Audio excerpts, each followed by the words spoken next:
अब हम लोग चलते हैं लास्ट चैप्टर पर, अकाउंट्स फ्रॉम इनकम्प्लीट रिकॉर्ड्स। ये चैप्टर भी बहुत सिंपल है, बहुत स्कोरिंग है।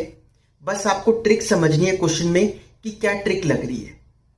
इस चैप्टर में हमें कुछ एजम्पशन लेनी पड़ सकती है। जब डेटा मिसिंग हो तो हमें कुछ एजम्पशन लेनी पड़ सकती है। जैसे सेल दो टाइप की होती है, कैश सेल, क्रेडिट सेल। अब अगर आपको कैश सेल के बारे में कोई इंफॉर्मेशन ही नहीं है और कोई तरीका नहीं है उसको निकालने का, तो अज्यूम करना पड़ सकता है क्वेश्चन में कि इनके यहाँ सारी सेल क्रेडिट में हुई होगी। ठीक है, मैं जस्ट एक एग्जांपल दे रहा हूं। तो कुछ इसमें एजम्पशंस का खेल है और ट्रिक्स है। वो अगर आप लोगों ने समझ ली कि क्वेश्चन में क्या ट्रिक लग रही है तो बहुत इजीली सॉल्व हो जाएगा। और सबसे हो ही जाता है ये जनरली क्वेश्चन, बहुत सिंपल सा आता है। तो इसमें थोड़े बहुत कंसेप्ट देख लेते हैं कि क्या लगते हैं, एक दो लेजर समझ लेते हैं, फिर क्वेश्चन पर चलेंगे। देखिए, अगर हमें प्रॉफिट और लॉस कंप्यूट करना हो, ठीक है, तो फॉर कैलकुलेशन ऑफ प्रॉफिट और लॉस रिवर्स कैलकुलेशन करेंगे हम लोग। फॉलोइंग फॉर्मूला में बी यूज्ड। अगर आपके या तो एक तरीका होता, डबल एंट्री सिस्टम फॉलो कर रहे होते तो आराम से प्रॉफिट एंड लॉस निकल कर आता ही, ट्रेडिंग P&L बैलेंस शीट वगैरह बनती।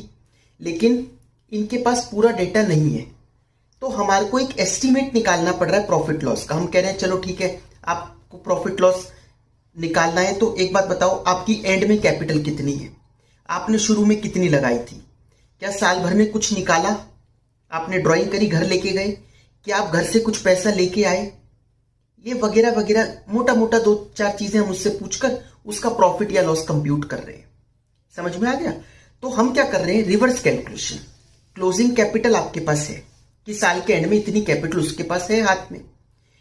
उल्टा चलो, जो चीजें पहले प्लस की होती है उसको माइनस करो, जो माइनस की होगी उसको प्लस करो। तो देखो, ऐड करा drawings and interest on drawings. Drawings हुई होगी और इंटरेस्ट ऑन ड्राइंग्स। पहले ये क्या किया था, माइनस। उसने पैसा विड्रॉ करा तो पहले माइनस ही हुआ होगा ना उसकी कैपिटल में से। अब हमें उल्टा चलना है प्रॉफिट निकालने के लिए, तो ऐड बैक कर दो, दोनों को ऐड बैक करा। लेस एडिशनल कैपिटल, अगर वो कुछ कैपिटल लाया था तो पहले प्लस हुई थी, अब माइनस कर दो। Less interest on capital, salary, मतलब कुछ भी अगर ओनर को जो मिल रहा है, सैलरी एम्प्लॉयज की नहीं, ओनर की। जैसे पार्टनरशिप फॉर्म में सैलरी टू पार्टनर्स वगैरह मिलती है, तो जो भी पार्टनर को और कोई बेनिफिट मिल रहा है, इंटरेस्ट ऑन कैपिटल, सैलरी वगैरह, वो सब माइनस करो। Less opening capital, opening capital भी माइनस कर दो, तो लास्ट में जो फिगर बच गई वो प्रॉफिट या लॉस की ही फिगर बचेगी। समझ में आ गया भाई? ओपनिंग से क्लोजिंग पर कैसे जाते हैं, जो जो पार्टनर को, जो जो ओनर को मिल रहा है वो सब प्लस करते हैं, जो जो उसने विड्रॉ करा ड्राइंग्स और उस पर फर्म ने लगाया इंटरेस्ट ऑन ड्राइंग, वो माइनस करते हैं, क्लोजिंग आ जाता है। तो अगर सारी इंफॉर्मेशन आपके पास है प्रॉफिट को छोड़ के, तो सब प्लस माइनस करके प्रॉफिट लॉस निकाल लो। सिंपल सी चीज है। तो वो प्रॉफिट और लॉस हम निकाल रहे हैं, प्लस में आया तो प्रॉफिट, माइनस में आया तो लॉस हो जाएगा। समझ में आया? अब इसमें एक चीज थोड़ा सा ध्यान देने वाली बात क्या है, पार्टनरशिप आपको आती है। पार्टनरशिप में आपको पता होगा दो तरीके के कैपिटल मेथड होते हैं, एक फिक्स्ड कैपिटल मेथड, एक fluctuating capital method. Fixed capital method में क्या होता था, दो अकाउंट बनते हैं, याद है आपको, partners capital, partners current account. जब दो अकाउंट बनते हैं, पार्टनर्स कैपिटल और करंट, तो कैपिटल में क्या जाता है, कैपिटल इंट्रोड्यूस्ड और कैपिटल विड्रॉन। तो कैपिटल अकाउंट में सिर्फ दो चीजें जाती है, कैपिटल का आना और कैपिटल का विड्रॉ करना। बाकी सारी चीजें, बाकी सब कुछ जो फर्म में पार्टनर को मिल रहा है, interest on capital, salary, commission, profit में शेयर, या फिर वो कुछ ड्राइंग्स कर रहा है, इंटरेस्ट ऑन ड्राइंग्स, वो सब कहां जाती है, करंट अकाउंट में। ये सब ने सीखा हुआ है। अब अगर हम ये वाला मेथड अप्लाई कर रहे हैं प्रॉफिट या लॉस निकालने का, तो इसमें हमारे पास हम क्या कैपिटल लेकर चलेंगे। अगर फिक्स्ड कैपिटल मेथड फॉलो हो रहा होगा, फिक्स्ड कैपिटल मेथड में कैपिटल में तो कुछ गया ही नहीं होगा, एक कैपिटल इंट्रोड्यूस, कैपिटल विड्रॉन, बाकी सारी चीजें किस में गई होगी, करंट में। तो करंट को प्लस माइनस करके ही तो प्रॉफिट निकाल पाएंगे, कैपिटल का क्या कर लेंगे हम। और कैपिटल तो जनरली सेम ही रहती है। कैपिटल जब तक कौन हर साल इंट्रोड्यूस करता रहता होगा अपनी कैपिटल, तो फिक्स्ड कैपिटल मेथड में तो कैपिटल सेम ही रहती है, सब चीजें तो करंट में ही हो रही है। तो आप क्या कैपिटल लेके चलोगे, नहीं। तो फिर अगर fixed capital method partners follow करेंगे तो हम क्लोजिंग कैपिटल की जगह क्या लिख रहे होंगे, closing current. Add drawings, interest on drawing, less interest on capital, salary, commission, less opening current balance, और फिर प्रॉफिट या लॉस निकल कर आ जाएगा। समझ में आ गई बात? ये एक सिंपल सी चीज है जो आपको पता ही होगी। एक क्वेश्चन भी करके देख लेंगे तब और आपको क्लियर हो जाएगा। अच्छा, 2-3 लेजर इंपॉर्टेंट होते हैं। ये लेजर आपको ऑलरेडी आते होंगे बट एक बार जस्ट ब्रश अप कर लेते हैं। जैसे एक्सपेंस का लेजर। एक्सपेंस का लेजर अगर हम बनाएं तो एक्सपेंस में वैसे तो इसका ओपनिंग एंड क्लोजिंग नहीं हो सकता क्योंकि एक्सपेंस तो सारा ट्रांसफर हो जाता है P&L में। बट अगर ओपनिंग बैलेंस है एक्सपेंस का, अगर डेबिट बैलेंस है या क्रेडिट बैलेंस है, ये देखने वाली बात है। अगर डेबिट में बैलेंस है एक्सपेंस का तो वो अगर देखा जाए तो वो टेक्निकली एक्सपेंस नहीं है। डेबिट बैलेंस अगर वो असेट साइड में है एक्सपेंस तो वो क्या है? Prepaid expenses. ठीक है। और अगर क्रेडिट बैलेंस है मतलब लाइबिलिटी में अगर आपको दे रखा है एक्सपेंस तो वो क्या है? आउटस्टैंडिंग एक्सपेंस है। ठीक है। तो मैंने यहां पर एक लेजर बना रखा है एक्सपेंस का जो आपको ऑलरेडी आता भी होगा, नहीं आता तो समझ लो। तो देखो इसमें टू बैलेंस बीडी ओपनिंग में दे रखा है, टू बैलेंस बीडी। ये क्या है? Prepaid in the beginning. Asset prepaid क्या होते हैं? Prepaid expense. असेट होते हैं, असेट के बैलेंसेस क्या होते हैं? डेबिट, इसलिए दिया। अब इसकी ऑपोजिट साइड पर नीचे, ऑपोजिट साइड पर नीचे डायगनली अगर हम देखें तो by balance carry down prepaid at end आ जाएगा। ठीक है। ऐसी अब देखो आउटस्टैंडिंग। सबसे पहले क्रेडिट साइड पर बाय बैलेंस बीडी दे रखा है। आउटस्टैंडिंग एक्सपेंस का बैलेंस क्या होता है? आउटस्टैंडिंग एक्सपेंस का नेचर क्या है? लाइबिलिटी, मतलब क्रेडिट बैलेंस, तो आउटस्टैंडिंग इन द बिगनिंग। अब डायगनली देखो ऑपोजिट साइड पर to balance CD outstanding at end. ये हो गया। अब खर्चे जो हमने पे किए होंगे साल में, पैसा जाएगा expense account debit to cash या बैंक अकाउंट, तो एक्सपेंस डेबिट टू कैश लिख रखा मैंने, अमाउंट पेड। क्रेडिट साइड पर क्या निकल कर आ जाएगा कि इस साल P&L में हमने एक्सपेंस कितना ट्रांसफर करना है, तो बाय P&L अकाउंट ये बैलेंसिंग फिगर हम निकाल सकते हैं। अगर बाकी पांचों फिगर हमें दे दे तो आप बाय P&L वाला अमाउंट निकाल लोगे ना, क्योंकि हमारी अकाउंट्स तो अक्रूवल बेसिस पर चलती है। अक्रूवल बेसिस के हिसाब से आउटस्टैंडिंग और प्रीपेड को एडजस्ट करना पड़ता है, इस वजह से हम इसको करेंगे। समझ में आ गई बात? नेक्स्ट अकाउंट देखो आप लोग, लेजर जो इंपॉर्टेंट है बिल्स रिसीवेबल का। ये भी कई बार क्वेश्चंस में यूज हो जाता है, इसलिए मैंने यहां पर बना दिया। बिल्स रिसीवेबल असेट है तो डेबिट बैलेंस होगा। टू बैलेंस बीडी, साल के शुरू में अपने पास कितने बिल्स रिसीवेबल थे वो लिख दिया। अब एक एक करके अगर हम क्रेडिट साइड पर पहले समझे, बाय कैश। बाय कैश क्यों हुआ होगा? जो बिल रिसीवेबल मैच्योर हो गए, मतलब हमारे बिल्स के अगेंस्ट पैसा आ गया तो BR कम हो गए, बाय कैश, कैश आ गया। या फिर by bank and bye discounting charges, ये एक साथ। ये कब होगा? जब हम अपने बिल को डिस्काउंट करवा लें बैंक के पास जाकर। हम कहें कि पैसा तो 3 महीने बाद आएगा बट हमें आज ही जरूरत है, तो बैंक ने कहा कि ठीक है इसको डिस्काउंट कर देते हैं, थोड़े बहुत पैसे बैंक ने डिडक्ट करे, भाई वो भी तो कमाने के लिए बैठा है, तो by bank by discounting charges. ठीक है, तो बिल हमारे पास से चला गया। दूसरा हो सकता है अब बाय डेटर। डेटर क्यों हो गया? अगर बिल डिसऑनर हो जाए। डिसऑनर के केस में क्या होगा? Debtor debit to BR, bill तो बेकार हो गया और डेटर हमारा फिर से क्रिएट हो गया, क्योंकि हमें अब उससे पैसा लेना है। ये थोड़ी ना कि बिल बेकार हो गया तो हम लोग उसका पैसा छोड़ देंगे, नहीं। तो डेटर डेबिट टू BR, समझ में आ गया? डेटर बिल रिसीवेबल तो कम हो गया और डेटर बढ़ गया। बाय क्रेडिटर, अगर हम अपने बिल रिसीवेबल को एंडोर्स कर दें अपने क्रेडिटर को। बिल रिसीवेबल में क्या था? हमें पैसे मिलने थे, हमें अपने क्रेडिटर के पैसे देने हैं, तो पहले पैसा हमें मिले फिर हम उसको दें। हमने बिल ही उसको पकड़ा दिया, ये लो आप ही रख लो, अब पैसे वो आपको ही देने आएगा, तो एंडोर्स कर देना। ठीक है। लास्ट में बाय बैलेंस CD, मतलब कि बिल रिसीवेबल कितने बच गए। समझ में आया ना? अब डेटर का लेजर देखिए। डेटर क्या होता है? असेट। असेट मतलब डेबिट बैलेंस, तो टू बैलेंस BD लिखा। टू सेल्स, डेटर बढ़ेंगे अगर हम क्रेडिट में सेल करेंगे तो बढ़े तो टू सेल्स लिखा क्रेडिट। ठीक है, ये आपको सब पता ही होगा। टू बिल रिसीवेबल, अब डेटर टू BR, वो ऊपर करी थी ना, BR में बाय डेटर लिखा था, तो यहां पर 2 में आ जाएगा, टू BR। डिसऑनर हो गया बिल, बिल डिसऑनर हो गया तो डेटर बढ़ा दो, ठीक है, बिल खत्म हो गया, लेकिन हम उसको छोड़ेंगे नहीं अपने डेटर को, हम कहेंगे अब आप पैसा दो, तो डेटर डेबिट हो रहा है। क्रेडिट साइड समझें अगर हम बाय कैश, जब डेटर हमारे पैसा दे देते हैं, कलेक्शन फ्रॉम डेटर मतलब। बाय बीआर, अगर हम अपने डेटर के अगेंस्ट बिल बना दें, बिल ड्रॉन अगेंस्ट डेटर, तो एक असेट खत्म होकर दूसरा असेट क्रिएट हो जाता है। BR debit to debtor, bill बना, डेटर खत्म हो गया। बाय डिस्काउंट अलाउड, अगर हमने डेटर को डिस्काउंट अलाउ किया कि ठीक है कम दे दो पैसे। बाय बैड डेट्स, अगर डेटर डूब जाए, पैसा कम हो जाए, मतलब पैसा मर गया हमारा। बाय सेल्स रिटर्न, अगर वो सामान ही वापस कर जाए तो वैसे ही डेटर कम हो गया। लास्ट में आ जाएगा बाय बैलेंस शीट। समझ में आया? जैसे ये बनते हैं बिल रिसीवेबल और डेटर, बिल्कुल सिमिलरली वैसे ही बिल्स पेबल और क्रेडिटर का लेजर भी बनता है। बिल्कुल वही है, बस वहां पर पैसे मिलने थे हमारे को, यहां पर हमें पैसे देने हैं। उसी पैटर्न पर मैंने बिल पेबल और क्रेडिटर यहां पर आपको बनाकर दिखा रखा है। अगर आपको डेटर और बीआर समझ में आया होगा तो इसमें तो एंट्री उल्टी ही हो रही है, ठीक है, वैसे ही होगा। समझ में आया? तो आइए इसका इलस्ट्रेशन नंबर 3 देखिए। पहले इलस्ट्रेशन 3 आपको पेज नंबर 14.11 पर मिलेगी अपने स्टडी मटेरियल में। A and B are in partnership having profits sharing ratio 2:1। Having profit sharing ratio क्या है? 2:1 है। The following information is available about their assets and liabilities. उनकी असेट्स और लाइबिलिटीज की ये इंफॉर्मेशन हमारे को दे रखी है। क्या क्या है देखिए। फर्नीचर 31 मार्च 2021 को ये है और 31 मार्च 2022, अगला कॉलम 31 मार्च 2022 का है। ये हमारे को फिगर्स दे रखी हैं फर्नीचर की।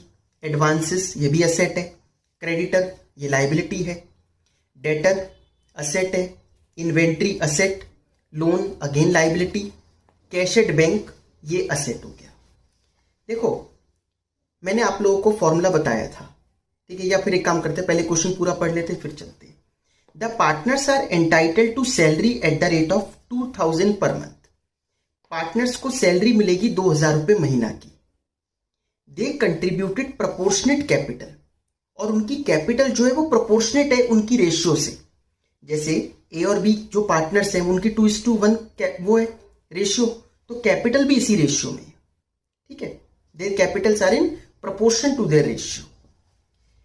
Interest is paid 6% on capital, capital पर 6% दिया जाता है interest, and charge 10% on drawings. लेकिन अगर कोई पार्टनर ड्रॉइंग्स करता है तो उस पर 10% चार्ज भी करती है firm. Drawings of A and B, A और बी की आपको ये ड्रॉइंग्स दे रखी है साल भर में।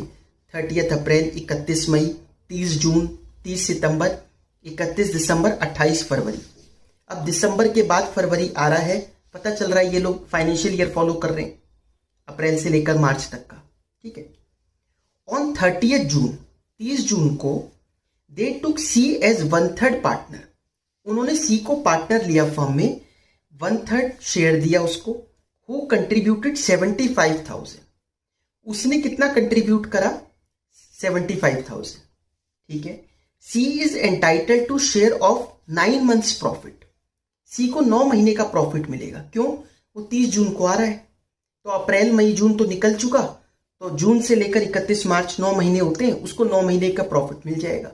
शुरू के 3 महीने पे उसका कोई हक नहीं है। बात भी सही है। The new ratio becomes 1:1:1। तो तीनों की रेशियो 1:1:1 ही हुई, इक्वल रेशियो है। ए withdrew his proportionate share. A proportionate share निकाल लेगा अपनी कैपिटल का। देखिए कैपिटल पहले उन्होंने अपनी रेशियो में कर रखी थी ना 2:1 में, अब ये कह रहा है कि रेशियो चेंज हो रही है 1:1:1। तो ए उसको प्रोपोर्शनेट करने के लिए फिर से रेशियो में इक्विवेलेंट लाने के लिए कैपिटल विड्रॉ कर रहा है।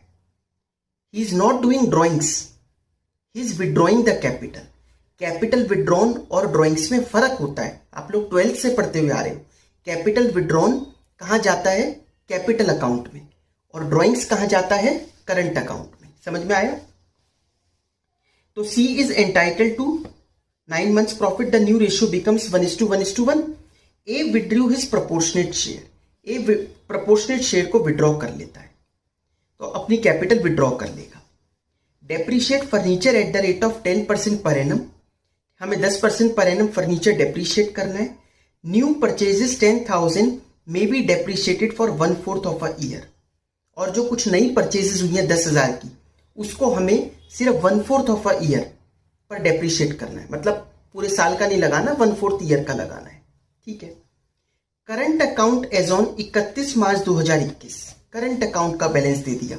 इसका मतलब पार्टनर्स कौन सा मेथड फॉलो कर रहे हैं? Fixed capital method. फ्लक्चुएटिंग नहीं है, फिक्स्ड है। दो अकाउंट बनते हैं, कैपिटल और करंट। ए का 5,000 है क्रेडिट बैलेंस, बी का 2,000 है डेबिट बैलेंस। ठीक है। Prepare statement of profit, current account of partner and statement of affairs as on 31 March 2022। हमारे को ये 3 चीजें बनानी है। ठीक है। आप लोगों ने क्वेश्चन पढ़ लिया। देखिए, हमने अभी थोड़ी देर पहले पढ़ा था कि प्रॉफिट या लॉस निकालने के लिए रिवर्स कैलकुलेशन की जाती है। तो क्लोजिंग कैपिटल की जगह करंट लेना पड़ेगा, क्योंकि फिक्स्ड कैपिटल मेथड फॉलो हो रहा है। कैपिटल से तो क्या निकल के आएगा? कुछ भी नहीं। उसमें तो कैपिटल इंट्रोड्यूस, कैपिटल विड्रॉल होती है बस। तो क्लोजिंग का करंट लेना पड़ेगा। फिर add drawings, interest on drawing. पहले ये देख लेते हैं हमारे पास रेडिली अवेलेबल क्या क्या है।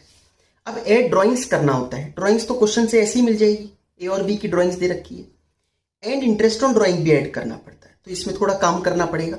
इंटरेस्ट ऑन ड्रॉइंग निकालनी पड़ेगी, लेस इंटरेस्ट ऑन कैपिटल। अब एडिशनल कैपिटल तो करेंगे नहीं, क्योंकि कैपिटल तो कर ही नहीं रहे, हम तो करंट से कर रहे हैं सब कुछ। तो लेस इंटरेस्ट ऑन कैपिटल, ये भी निकालना पड़ेगा। इंटरेस्ट ऑन कैपिटल कितना कितना है। फिर लेस करना होता है लेस ओपनिंग करंट बैलेंसेस। अच्छा, ओपनिंग करंट अकाउंट तो है हमारे पास क्वेश्चन में, आपने पढ़ा second last line. Current account as on 31 March 2021, A का 5,000 है और बी का 2,000 है डेबिट बैलेंस। वो बात हो रहा है डेबिट है, माइनस में है मतलब। तो ओपनिंग करंट अकाउंट तो है।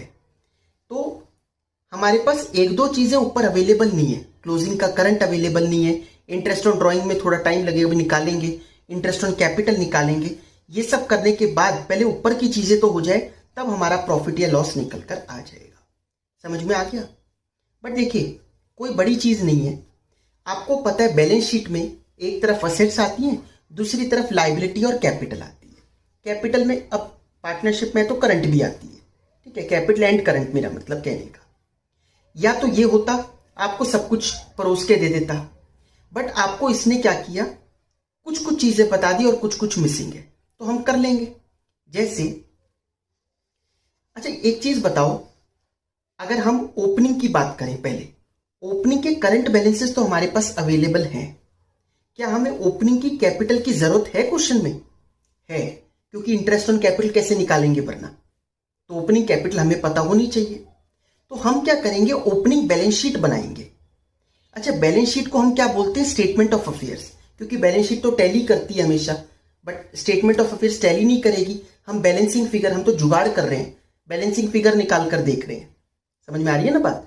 तो हम स्टेटमेंट ऑफ अफेयर्स बनाएंगे ओपनिंग की। एक तरफ असेट्स लिख देंगे, सारी हमारे पास है ही क्वेश्चन में। लायबिलिटी लिख देंगे, है हमारे पास। करंट के बैलेंसेस भी लिख सकते हैं हम। ए का है 5,000, वो तो लायबिलिटी में आ जाएगा। बी का 2,000 डेबिट में है, तो वो असेट साइड में आ जाएगा।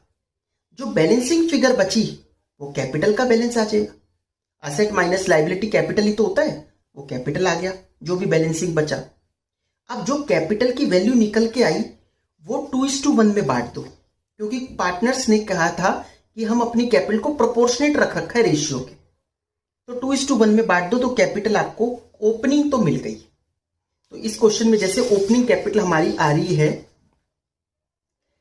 टोटल आ रही थी 2,25,000 रुपए, तो 1,75,000 रुपए हो गई। 1,50,000 ए की हो गई और 75,000 बी की कैपिटल हो गई। एक काम तो ये निपटा, हमारे को ओपनिंग कैपिटल मिल गई। ठीक है, अब बात करते हैं क्लोजिंग की। क्लोजिंग का स्टेटमेंट ऑफ अफेयर्स अगर हम बनाना शुरू करें, तो असेट्स और लायबिलिटी का डेटा आपके पास है। कैपिटल और करंट की क्या सिचुएशन है? अच्छा, कैपिटल की बात करते हैं पहले। कैपिटल ए की 1.5 लाख निकल के आई थी शुरू में, बी की 75,000 निकल के आई थी। क्या कैपिटल बदल गई होगी? कैपिटल तो अगर फिक्स्ड कैपिटल मेथड फॉलो हो रहा हो, तो कैपिटल इंट्रोड्यूस, कैपिटल विड्रॉन की वजह से ही बदलती है। तो ऐसा तो हुआ है। इस फर्म में सी एडमिट हो गया और वो कैपिटल कितनी लाया? 75,000, वो भी 75,000 लाया। और उनका रेशियो अब हो चुका है 1:1:1। और ये भी कहा था कि ए ने उसको रेशियो में करने के लिए कैपिटल विड्रॉ कर ली अपनी। ए की कैपिटल कितनी थी? 1.5 लाख। उसने 75,000 करने के लिए कैपिटल विड्रॉ कर ली, 75,000 निकाल लिए मतलब, तो उसकी भी 75 हो गई, बी की 75 थी, सी 75 लाया ही है, सबकी 75 हो गई। असेट और लाइबिलिटी आपको क्वेश्चन में दे ही रखी है। अच्छा, असेट में हो सकता है आप कहो फर्नीचर तो नहीं दे रखा, ठीक है, फर्नीचर 1,20,000 साल के शुरू में है। फिर ये कहता है नए परचेज करें 10,000 रुपए के, और डेप्रीशिएट करना है फर्नीचर 10% पर एनम, तो 1,20,000 पर तो पूरे 10% का डेप्रीसिएशन लगा दो, 12,000। और जो 10,000 की नई परचेजेज है, 10,000 इंटू 10% इंटू 1/4 डेप्रीसिएशन लगा दो, सिर्फ 1/4 ईयर का लगाना है। ये जो डेप्रीसिएशन निकला ये 1,30,000 में से माइनस कर दो। 1,30,000 क्यों भाई, 1,20,000 पहले एसेट थी, 10,000 की और खरीद ली, 1,30,000 हो गई, माइनस जो अभी डेप्रीसिएशन आपने निकाला होगा वो माइनस करके फिगर आ गई आपके पास क्लोजिंग की। तो फर्नीचर तो इजी है ना, फर्नीचर है, एडवांस सब कुछ तो दे ही रखा है। ये करने के बाद और कैपिटल भी मैंने बता दी, तो करंट अकाउंट का की फिगर आ गई बैलेंसिंग फिगर। लेकिन प्रॉब्लम क्या है, करंट अकाउंट की कंसोलिडेटेड फिगर आएगी, इसलिए करंट का तो हमारे पास कंसोलिडेटेड फिगर है। तो क्या हमें तीनों का अलग अलग जरूरत भी है क्वेश्चन में, या हम एक साथ लिख सकते हैं current account of A, B and C? क्या उससे काम चल जाएगा? एक बार क्वेश्चन की रिक्वायरमेंट पढ़ना जरा। स्टेटमेंट ऑफ प्रॉफिट, क्या हम स्टेटमेंट ऑफ प्रॉफिट बना पाएंगे इससे? स्टेटमेंट ऑफ प्रॉफिट में क्या होता है, क्लोजिंग करंट, कंसोलिडेटेड फिगर लिख देते हैं, एड ड्राइंग्स लिख देंगे, इंटरेस्ट ऑन ड्राइंग आप निकाल लो। इंटरेस्ट ऑन ड्राइंग कैसे निकलेगी? इंटरेस्ट ऑन ड्राइंग अगर हमें निकालनी हुई तो जैसे ए है, ए ने सबसे पहले 30 अप्रैल को ड्राइंग्स करी, तो 30 अप्रैल मतलब 11 महीने का इंटरेस्ट लगेगा। फिर करी इसने 30 जून को, 30 जून को करी मतलब अब 9 महीने का इंटरेस्ट लगेगा। फिर 2000 करी 31 दिसंबर को, तो 3 महीने का इंटरेस्ट लगेगा। ऐसी बी पर इंटरेस्ट लगा दो। इंटरेस्ट ऑन ड्राइंग तो आप निकाल लोगे, वो भी ऐड कर दिया, हो जाएगा। लेस करना होता है हमें interest on capital. Interest on capital हम निकाल सकते हैं क्या? निकाल सकते हैं। ए की कैपिटल साल के शुरू में 1.5 लाख की थी, कब तक 1.5 लाख चली? सिर्फ 3 महीने। 3 महीने बाद तो सी आ गया, और जब वो सी आया तो ए ने पैसा कम कर लिया अपना, उसने 75 कर लिया। तो ए को जब इंटरेस्ट ऑन कैपिटल देंगे हम लोग, तो शुरू के 3 महीने पर तो हम 1.5 लाख पर देंगे, और बचे हुए 9 महीने हम 75,000 पर देंगे ए को। बी को तो पूरे 75,000 पे पूरे साल का मिल जाएगा। सी तो आया ही 30 जून को है, 30 जून को आया था ना, तो 9 महीने का इंटरेस्ट मिलेगा 75,000 पर। इंटरेस्ट ऑन कैपिटल भी हम निकाल सकते हैं लेस ओपनिंग करंट अकाउंट, वो तो सबसे पहले क्वेश्चन में दे रखे थे। लेकिन ये याद रखना 5,000 एक प्लस में और एक माइनस में, तो 5,000 माइनस 2,000 तो वो 3,000 ही हो गया। तो लेस करा ओपनिंग करंट अकाउंट, तो प्रॉफिट या लॉस तो निकल कर आ सकता है हमारा। समझ में आ गया? तो इससे ये काम भी, तो स्टेटमेंट ऑफ प्रॉफिट तो बन ही जाएगा। नेक्स्ट हमसे कहता है करंट अकाउंट ऑफ पार्टनर्स बना कर दो। अब करंट अकाउंट तो सबका अलग अलग ही बनेगा टेबुलर फॉर्म में, ए का अलग, बी का अलग, सी का अलग। अब इसमें क्या है, आपको और काम करना पड़ेगा।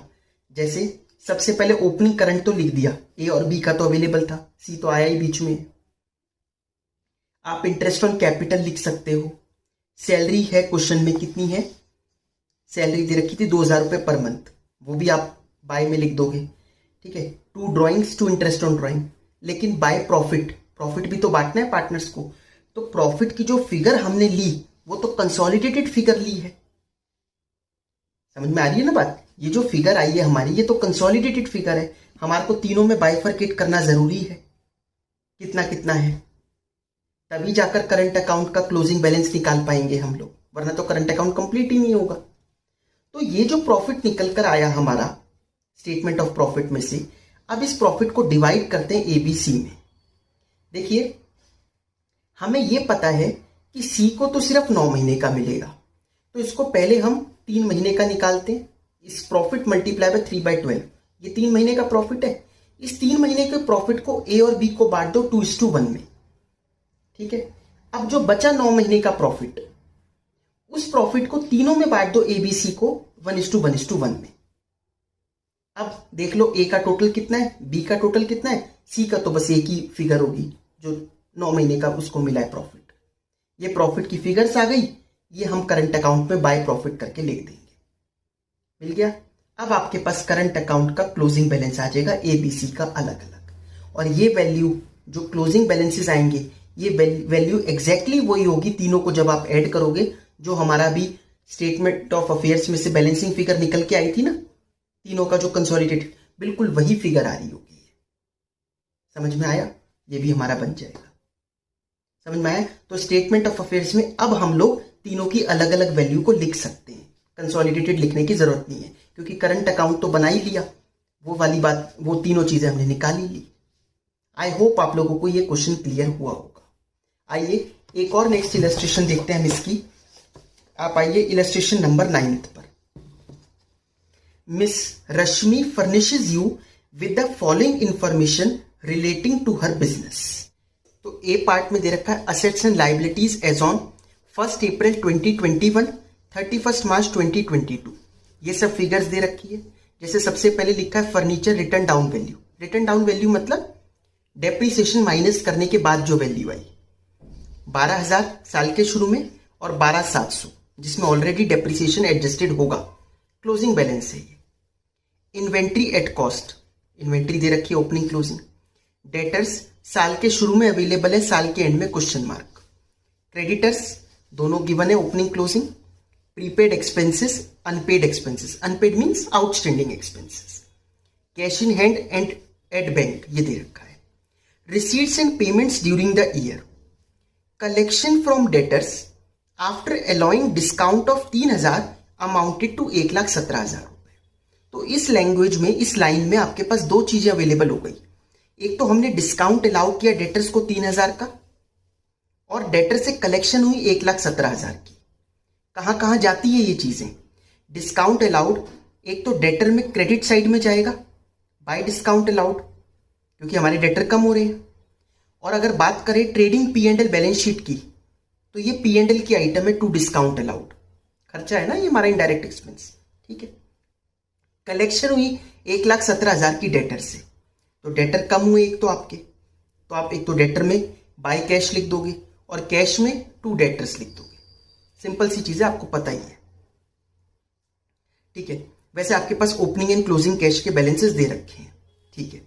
Collection on discounting of bills of exchange after deduction of discount of 250 by the bank total two 12,250 रुपए। डिस्काउंटिंग करवाई थी हमने बिल्स ऑफ एक्सचेंज की। बिल्स ऑफ एक्सचेंज बैंक को दिए थे कि अभी दे दो इसके पैसे, तो बैंक ने आपको 12,250 रुपए दे दिए, 250 रुपए डिस्काउंटिंग चार्जेस काट लिए। तो अगर बिल रिसीवेबल का लेजर बनाना हुआ तो बाय डिस्काउंटिंग चार्जेस 250 और बाय बैंक अकाउंट 12,250। ठीक है। डिस्काउंटिंग चार्जेस के एक्सपेंस भी है जो P&L में जाएगा। क्रेडिटर्स ऑफ 80,000 रुपए were paid 78,400 in full settlement of their dues. 80,000 के क्रेडिटर को हमने 78,400 की पेमेंट करी, तो हमें डिस्काउंट रिसीव हो रहा है क्रेडिटर से। Payment for freight inwards, freight inward एक डायरेक्ट एक्सपेंस है। Amount withdrawn for personal use, ये ड्रॉइंग्स करी हमने। Payment of office furniture, office furniture खरीदा 2,000 रुपए का। Investment carrying annual interest of 4% were purchase at 192 rupees. एक 192 रुपीज में हम इन्वेस्टमेंट्स परचेज करके लाए। फेस वैल्यू 200, जिसकी फेस वैल्यू कितनी है 200 on 1 October 2021। Payment made thereof, और पेमेंट करी जाए उसकी, तो 192 रुपीज का हम खरीद के लाए इन्वेस्टमेंट। ये याद रखना, क्योंकि इन्वेस्टमेंट असेट होता है और उसके ऊपर 4% का इंटरेस्ट भी मिलेगा, 1 अक्टूबर से मिलेगा। ठीक है। और अगर क्वेश्चन में नहीं लिखा हो कि मिला है तो अक्रू तो हुआ ही है, तो अक्रूड इंटरेस्ट है। अक्रूड इंटरेस्ट क्या होगा? एक तो P&L की क्रेडिट साइड में जाएगा बाय अक्रूड इंटरेस्ट, और कहां जाएगा? असेट साइड पर जाएगा, क्योंकि अक्रू हो रहा है अभी, due but not received. Expenses including salary paid 29,000 रुपए। पेमेंट हुई एक्सपेंसेस की 29,000 की। ठीक है। मिसलेनियस रिसीट्स हुई इनको, छोटे मोटे जो पैसे मिले कहीं ना कहीं, जैसे सेल ऑफ न्यूज़पेपर वगैरह करके, तो 1,000 रुपए। Bills of exchange drawn on and accepted by customers during the year amounted to 20,000 रुपए। बिल ऑफ एक्सचेंज हमने डेटर्स के अगेंस्ट बनाए 20,000 रुपए के, मतलब bill receivable account debit to debtor account, debtor के अगेंस्ट बिल बनाए। Of these bills of exchange of 4,000 were endorsed in favour of creditors. 4,000 के बिल्स हमने क्रेडिटर को पकड़ा दिए, तो हमारे क्रेडिटर कम हो गए और बिल हमारे पास से चले गए। Creditor debit to bill receivable 4,000 रुपए। An endorsed bill of exchange of 800 was dishonoured. लेकिन एक एंडोर्स जो किया था हमने बिल उस 4,000 में से, मतलब उसमें से एक 800 वाला बिल था, डिसऑनर हो गया।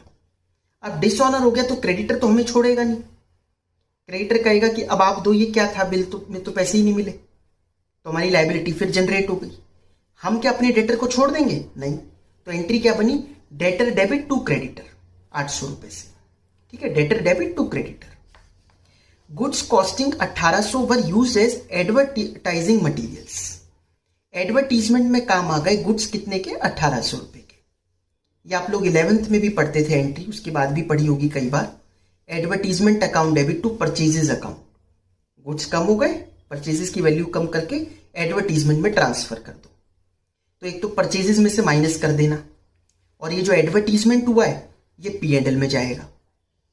Goods are invariably sold to show a profit of 33 1/3% on sales. Sales के ऊपर 33 1/3% का प्रॉफिट है। 33 1/3% मतलब तो 1/3 ही हो गया, क्योंकि 33 इंटू 3 99 प्लस 100 अपॉन 3 परसेंटेज का 2 0, 100/300 मतलब 1/3 हो गया। Difference in cash book if any is to be treated as further drawings और introduction of capital by Miss Rashmi. Cash book जब आप बना रहे हो, अगर डिफरेंस डेबिट साइड में मिले कि पैसा आया कहां से, तो मान लेना कैपिटल आई है, और अगर क्रेडिट साइड में डिफरेंस मिले तो मान लेना ड्राइंग्स हुई है। तो आपके पास और कोई ऑप्शन ही नहीं छोड़ा, या तो कैपिटल या ड्राइंग्स। तो आपको सोचने की भी जरूरत नहीं। अच्छा है। Provide 2.5% for provision for doubtful debts on closing debtors. Closing debtors पर 2.5% का प्रोविजन बनाना है। ठीक है। Rashmi ask you to prepare trading and P&L account and balance sheet. तो जैसे सबसे पहले हम ट्रेडिंग अकाउंट बनाना शुरू करें अगर, तो ट्रेडिंग अकाउंट में सबसे पहले लिखा जाता है टू ओपनिंग स्टॉक है आपके पास 16,000 रेडिली अवेलेबल है। फिर लिखा जाता है टू परचेजेस है कहीं क्वेश्चन में। हमने पूरा क्वेश्चन पढ़ लिया, परचेजेस हमें नहीं मिली। ठीक है, कोई बात नहीं, लेकिन परचेजेस में एक चीज माइनस होती है, इसमें होगी, मतलब एडवर्टीजमेंट मटेरियल जो इन्होंने यूज किया था ना गुड्स को, वो माइनस कर देना। अभी देखते हैं कैसे निकाल सकते हैं परचेजेस।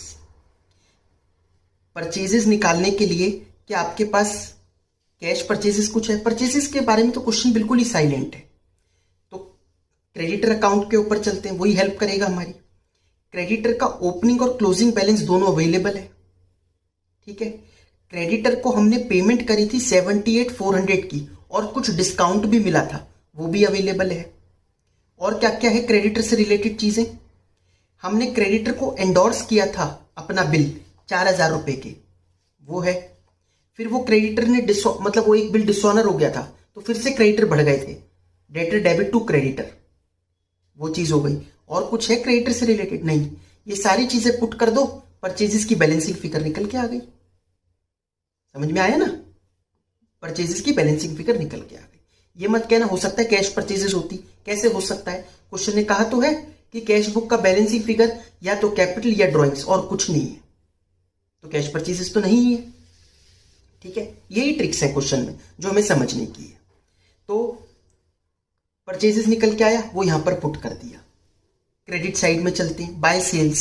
सेल है कहीं क्वेश्चन में गिवन? नहीं है। क्या डेटर अकाउंट से कर पाएंगे? तो डेटर का ओपनिंग बैलेंस तो है, क्लोजिंग नहीं है। एक अकाउंट में आप दो चीजें कैसे बैलेंसिंग फिगर निकाल लोगे? क्लोजिंग डेटर भी नहीं है, सेल भी नहीं है।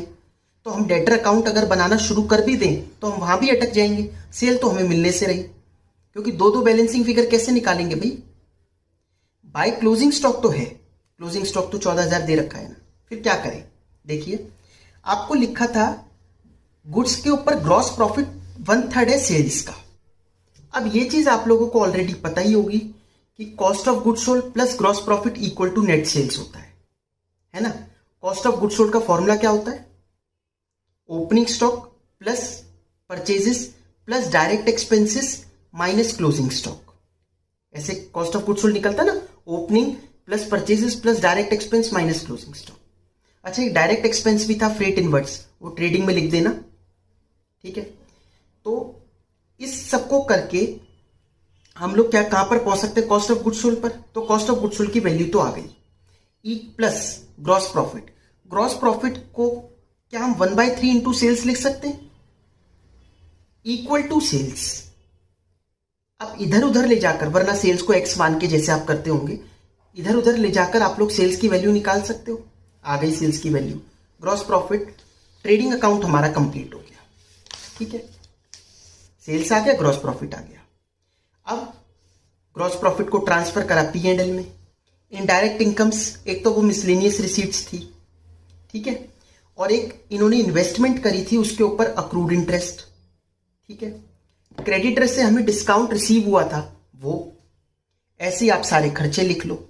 खर्चों में क्या ध्यान रखना, एक्सपेंस का। एक्सपेंस के लिए मैंने आपको थोड़ी देर पहले कंसेप्ट्स बताए थे, कहा था एक्सपेंस अक्रूवल बेसिस पर जाता है। आप देखो क्वेश्चन में आपको प्रीपेड एक्सपेंस और अनपेड एक्सपेंस, आउटस्टैंडिंग और प्रीपेड दोनों दे रखे हैं, तो आपको एक्सपेंस का लेजर बनाना पड़ेगा, आउटस्टैंडिंग और प्रीपेड वगैरह सब पुट करने पड़ेंगे। और पेमेंट कितनी करी, 29,000, वो पुट करा। P&L वाला अक्रूवल बेसिस वाला एक्सपेंस निकल कर आ जाएगा, वो डाल दो उसमें P&L में। समझ में आया। डेप्रिसिएशन कैसे निकालोगे, 12,000 साल के शुरू में फर्नीचर है और कितने रुपए का खरीदा था, 2,000 का, तो 14,000 रुपए। लेकिन कह रहे नहीं 12,700 ही बच गया, इसका मतलब क्या है बचा हुआ, 14 माइनस 12,700 क्या है, डेप्रिसिएशन है, वो लिख दो। समझ में आई आप लोगों को ये बातें। बाकी मैंने आपको बताता हुआ चल रहा था, डिस्काउंट अलाउड हुआ और बैंक के डिस्काउंटिंग चार्जेस हुए, वो सब हमारे खर्चों में चले ही जाएंगे। मतलब ये तो चीजें आपको पता ही है ऑलरेडी, ये सब होएगा। ठीक है, और फिर इसके बाद आप लोग जब बिल रिसीवेबल अकाउंट बना लोगे, डेटर अकाउंट बना, अब तो सेल भी मिल गई ना, क्रेडिट सेल, कैश सेल तो है ही नहीं, तो क्रेडिट सेल मिल गई, तो उसके बाद आप लोग वो भी पुट करोगे डेटर अकाउंट में। बैलेंसिंग फिगर डेटर का बैलेंस आपको निकल कर आ जाएगा। बिल रिसीवेबल का निकालना है, बिल्स पेबल का, क्यों, क्योंकि आपको बैलेंस शीट भी बनानी है ना, उन सब में तो असेट और लायबिलिटी ये जाएंगे। आई होप अब आप लोग ये क्वेश्चन को कर सकते होंगे। ठीक है, इसमें अब कुछ बचा नहीं, जो जो चीजें इंपॉर्टेंट थी वो मैंने सब बता दी।